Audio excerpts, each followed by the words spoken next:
ಹರು ದುಃಖವ ಕಳೆಯುತ್ತ ಶಾಂತಿಯ ಬೀರುತ್ತ ಮೋಕ್ಷದ ಮಾರ್ಗವ ತೋರುವರು ಕೂಡ ಅದನ್ನೇ ನಾವು ಪಠಿಸ್ಲೇಬೇಕಂತೇನೆ. ಅಯ್ಯೋ ನನಗೇನು ಬರಲ್ಲ, ಓದಕ್ಕೆ ಬರಲ್ಲ, ನನಗೆ ಗೊತ್ತಿಲ್ಲ, ಏನೂ ಇಲ್ಲ, ಹೇಳ್ತಿರೋರ ಹತ್ರ ಕೂತ್ಕೊಂಡ್ಬಿಟ್ಟು ಕೇಳಿದ್ರೆ ಸಾಕು, ಶ್ರವಣ ಮಾಡಿದ್ರು ಸಾಕು, ಅದ್ರದ್ದು ಫಲ ಸಿಗುತ್ತೆ. ಗುರುಗಳದನ್ನ ಕೊಡ್ತಾರೆ, ದುಃಖ ಕಳೀತಾರೆ, ಶಾಂತಿಯನ್ನ ಕೊಡ್ತಾರೆ, ಮೋಕ್ಷದ ಮಾರ್ಗನ ತೋರಿಸ್ತಾರೆ.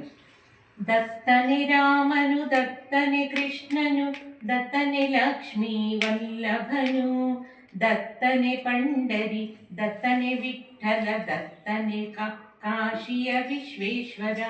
ಅಂದ್ರೆ ಎಲ್ಲವೂ ದತ್ತನೆ. ರಾಮನು ಅವನೇ, ಕೃಷ್ಣನು ಅವನೇ, ಲಕ್ಷ್ಮೀ ವಲ್ಲಭ ಅಂದ್ರೆ ವೆಂಕಟೇಶ್ವರ, ಪಂಡರಿನಾಥ, ವಿಠಲ, ಕಾಶಿ ವಿಶ್ವೇಶ್ವರ ಎಲ್ಲ ಕೂಡ ದತ್ತನೆ.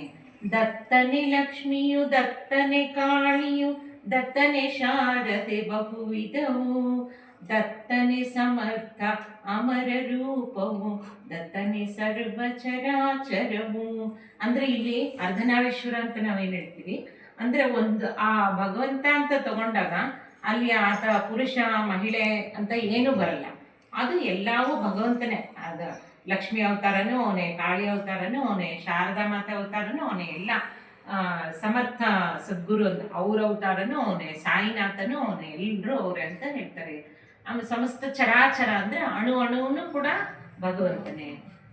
ದತ್ತನ ಬಿಟ್ಟರೆ ಬೇರೆಯ ಸತ್ಯವು ಇರಲಾರದು ಇದು ಖಂಡಿತವು, ದತ್ತನೆ ಶರಣು ಎನ್ನುತ್ತ ನಡೆಯುವುದು ಬಲ್ಲವರೆಲ್ಲರ ಸಮ್ಮತವು.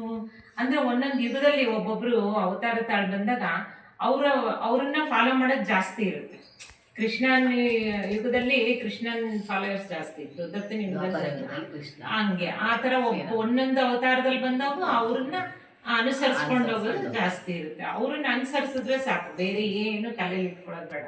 ಅವ್ರ ನಾಮ ಜಪ ಮಾಡ್ಕೊಂಡು ಅವ್ರನ್ನ ಅನುಸರಿಸಿದ್ರೆ ಸಾಕು, ಎಲ್ಲಾನು ಮುಕ್ತಿ ಸಿಗುತ್ತೆ, ಮೋಕ್ಷ ಸಿಗುತ್ತೆ, ಪ್ರತಿಯೊಂದನ್ನು ಸಿಗುತ್ತೆ.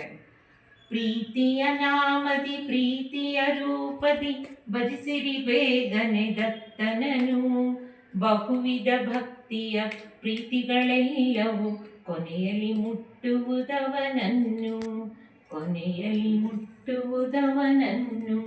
ಅಂದ್ರೆ ಪ್ರೀತಿಯಿಂದ ಏನೇ ಕೆಲಸ ಮಾಡಿದ್ರು ಪ್ರೀತಿಯಿಂದ ಮಾಡಬೇಕು. ಪ್ರೀತಿ ಅವನ ರೂಪನ ನೆನಪಿಸ್ಕೊಂತ, ಪ್ರೀತಿಯಿಂದ ನಾಮನ ಜಪಿಸ್ಕೊಂತ, ಭಜನೆ ಕೀರ್ತನೆಗಳನ್ನು ಮಾಡ್ಕೊಂತ ಯಾವ ಥರ ಬೇಕಾದರೂ ಪ್ರೀತಿ ತೋರಿಸ್ಬೋದು ನೀವು ಭಗವಂತನಿಗೆ. ಊಟಕ್ಕೆ ಇಡ್ತೀರಾ ಇಡ್ರಿ, ನಾಮ ಜಪ ಮಾಡ್ತೀರಾ ಮಾಡ್ರಿ, ಏನಾದರೂ ಕೊಡ್ತೀರಾ ಕೊಡ್ರಿ, ಏನು ಕೊಡಲ್ವಾ ಏನು ಕೇಳಲ್ಲ, ಬರೀ ನಾಮ ಜಪ.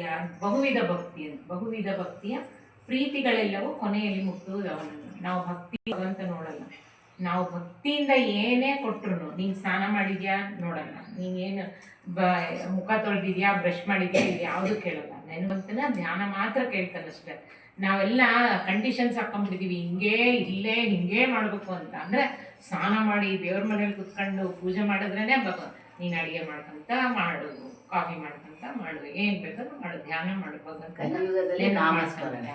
ನೆನಪು ಮಾಡ್ಕೊತಾ ಇದ್ರು, ಭಗವಂತನ ಧ್ಯಾನ ಮಾಡ್ತಾ ಇದ್ರು.